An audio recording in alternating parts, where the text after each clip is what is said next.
श्री राधा वल्लभ लाल की जय। श्री हरिवंश। कैसे हैं आप सभी लोग? कमेंट बॉक्स में ज़रूर बताइएगा। मैं आशा करता हूँ कि आप सभी लोग बहुत ही अच्छे होंगे, स्वस्थ होंगे।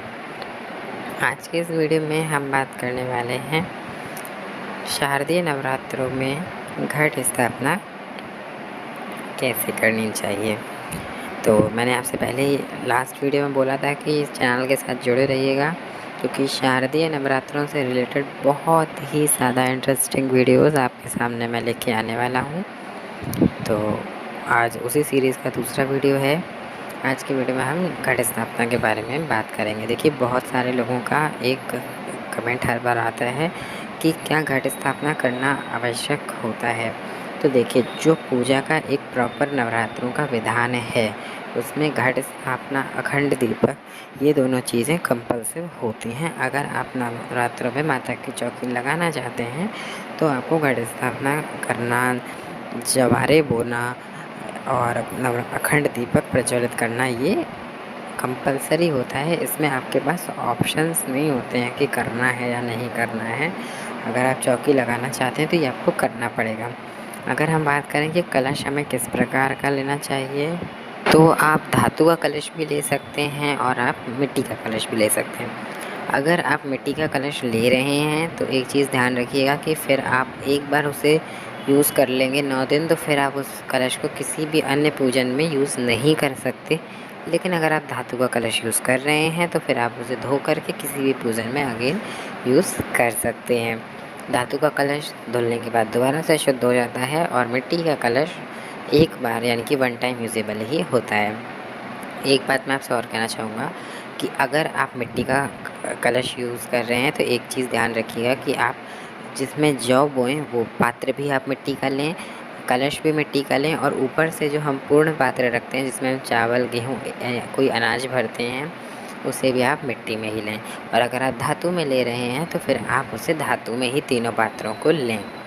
इसके साथ में आप एक चीज़ का और ध्यान रखें कि नवरात्रों के कलश में पूर्ण पात्र यानी कि कलश के ऊपर एक कटोरी में चावल या धान इत्यादि भरकर अवश्य रखें। उसके ऊपर ही नारियल रखें।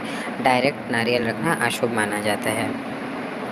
और अगर हम बात करें कि धातु की, तो आप पीतल का पूरा सेट भी ले सकते हैं, तो आप तांबे का भी ले सकते हैं। अगर आपके पास व्यवस्था है तो आप सोने चांदी का भी ले सकते हैं, कांसे का भी आप ले सकते हैं। लेकिन स्टील का और लोहे का आपको बिल्कुल नहीं लेना है, हर तरीके से वो निषेध है। अगर आपका बजट पीतल को अलाउड नहीं करता है तो आप फिर मिट्टी का ले लें।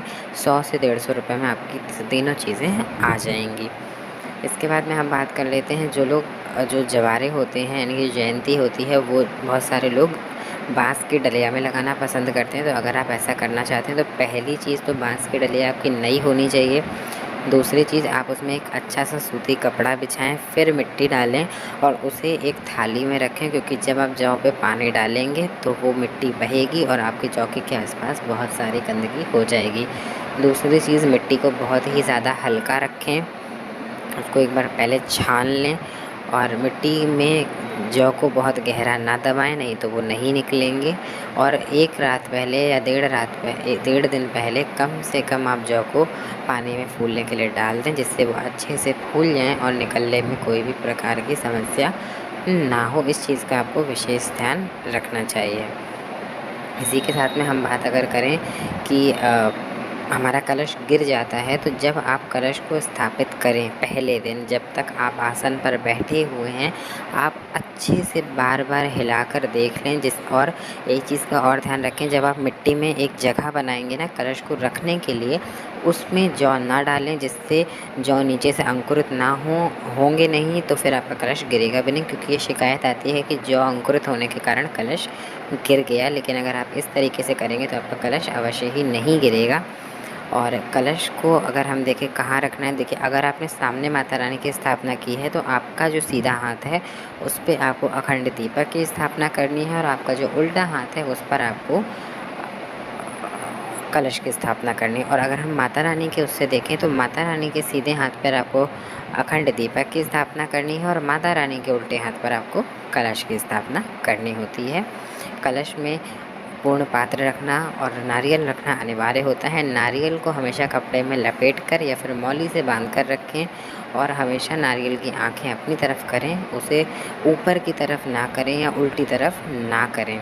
इसी के साथ में कलश में डलने वाली चीज़ें यानी कि सुक्का, सुपारी, रोली, मौली चावल वो भी अवश्य ही डालें। वीडियो अगर अच्छा लगा हो तो लाइक करिएगा, चैनल पे नए हो तो सब्सक्राइब अवश्य कर लीजिएगा।